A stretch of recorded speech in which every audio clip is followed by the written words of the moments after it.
महामंडलेश्वर हंसाराम स्वामी के जन्मोत्सव के तहत आयोजित कार्यक्रमों में हिस्सा लेने विधानसभा अध्यक्ष बनने के बाद पहली बार वासुदेव देवनानी भीलवाड़ा पहुंचे। इस दौरान मीडिया से बातचीत करते हुए अध्यक्ष देवनानी ने कहा कि महामंडलेश्वर से आशीर्वाद लेने और उन्हें जन्मदिन की बधाई देने मुझे दिन में ही आना था, लेकिन मंत्रिमंडल विस्तार होने के चलते मैं दिन में नहीं आ सका, इसलिए महाराज से मिलने अब आया हूँ।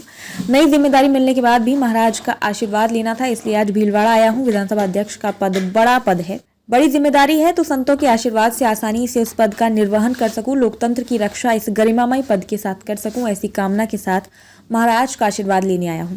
एक सवाल के जवाब में उन्होंने कहा कि जब सरकार में था तब सरकार के पक्ष में कार्य करना, विपक्ष में थे तब मुद्दे उठाना जानता हूं। मुझे लगता है सबको साथ में लेकर ये जो लोकतंत्र का मंच है ये सार्थक बहस का मंच बनेगा। सार्थक बहस के साथ साथ जो विधायक चुन के आए हैं वह जनता के मुद्दे उठा सकें, इसके साथ साथ लोकतंत्र के इस मंच की गरिमा बनी रहे, ऐसे प्रयास होंगे।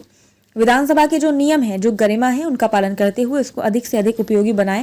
विधानसभा की अधिक से अधिक बैठक हो और वहां पर सार्थक बहस हो, इसका अधिक से अधिक प्रयास रहेगा।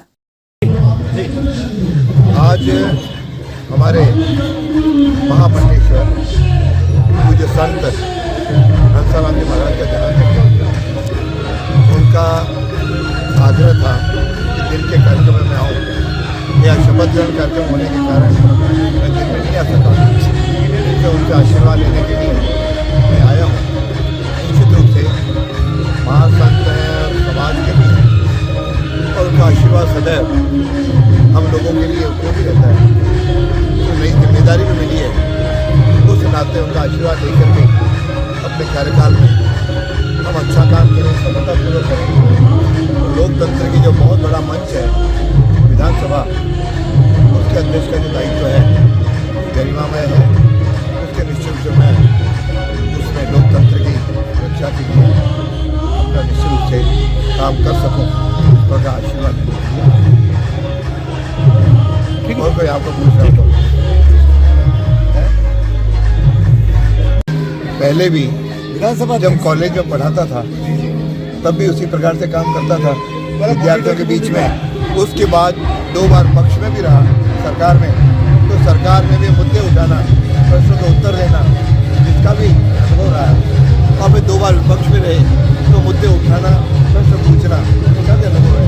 मुझे लगता है कि सबको साथ लेकर के ये जो लोकतंत्र का मंच है ये सार्थक बहस का प्लेटफॉर्म बने, और सार्थक बहस के साथ साथ जो एमएलए चुन कर के आते हैं वे अपनी जन की समस्याएं आगे उठा सकें। लेकिन उसमें एक बात जरूर रहेगी कि जो विधानसभा की मर्यादाएं हैं, जो नियम हैं और जो परंपराएं हैं, उसका हम लोग पालन करते हुए मंच को अधिक से अधिक उपयोगी बनाएं। विधानसभा की अधिक से अधिक बैठकें हों और वहाँ पे एक सार्थक बहस हो, इसका प्रयास करूँ। का मार्गदर्शन करते रहें, समाज का जो सनातन संस्कृति है उसको आगे बढ़ाते रहें। या उनके साथ सब संत समाज के लोग ही विराजमान हैं, उनके भी चरणों में नमन करता हूँ। मैं उपस्थित सभी मेरे भाई और बहनों, आज कार्यक्रम तो सवेरे था, मैंने भी तय किया था सवेरे उस कार्यक्रम में उपस्थित रहूं, लेकिन आज मंत्रिमंडल का विस्तार का कार्यक्रम था जो मेरे लिए संवैधानिक ढंग से वहां उपस्थित रहना आवश्यक था। लेकिन स्वामी जी का आदेश था कि कितने बजे भी सही एक बार आपको आना है। तो जैसे ही वो कार्यक्रम समाप्त हुआ सीधा 5 बजे रवाना होकर के आपके बीच में उपस्थित हुआ हूँ।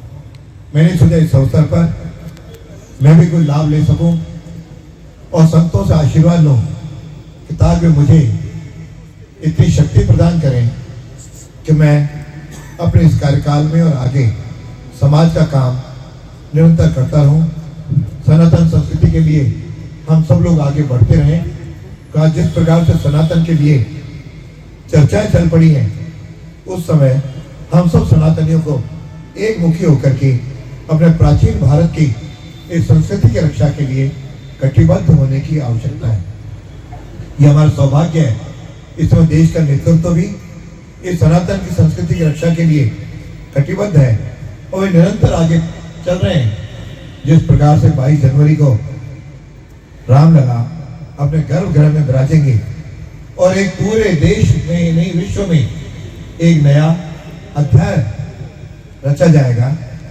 450 साल 500 साल तक हम सब ने जिसका संघर्ष किया, आज वह संघर्ष परिणाम की ओर बढ़ चला है।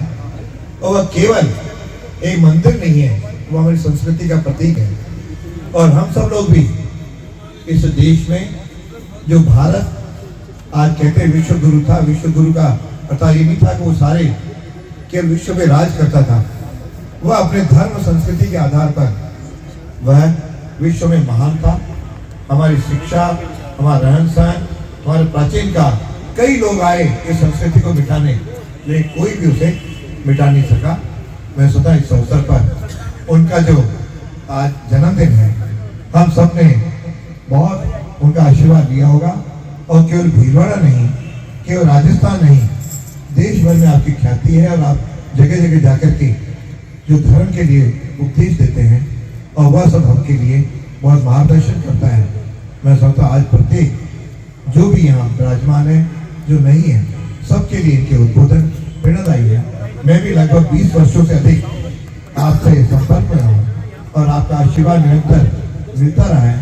यदि मैं कहूँ आज मैं जो कुछ हूँ आपके आशीर्वाद के कारण हूँ, तो शायद अतिशयोक्ति नहीं होगी। और मैं चाहूँगा कि आपका आशीर्वाद इस तरह से मिलता रहे और हम सब लोग इस धर्म की संस्कृति की रक्षा के लिए आगे बढ़ते रहें। और यह निरंतर जिस प्रकार का वातावरण बना है, मैं तो बहुत जल्दी शायद ये भारत जो हम पढ़ते किताबों में विश्व गुरु था, वह था नहीं, भारत विश्व गुरु है और भारत विश्व गुरु रहेगा। इस प्रकार का एक हम आशीर्वाद आपसे लेते हुए आगे बढ़े। क्यों आज इस अवसर पर संतों के प्रवचन पर सुनने के लिए भजन है, ये बहुत ज़्यादा भाषण की आवश्यकता नहीं होती, लेकिन आपने आदेश दिया तो 2 शब्द आपके बीच में कहने का अवसर मिला। बहुत बहुत आपका आभार, आपके चरणों में नमन करता हुआ अपनी वाणी को विराम देता हूँ। जय श्री राम।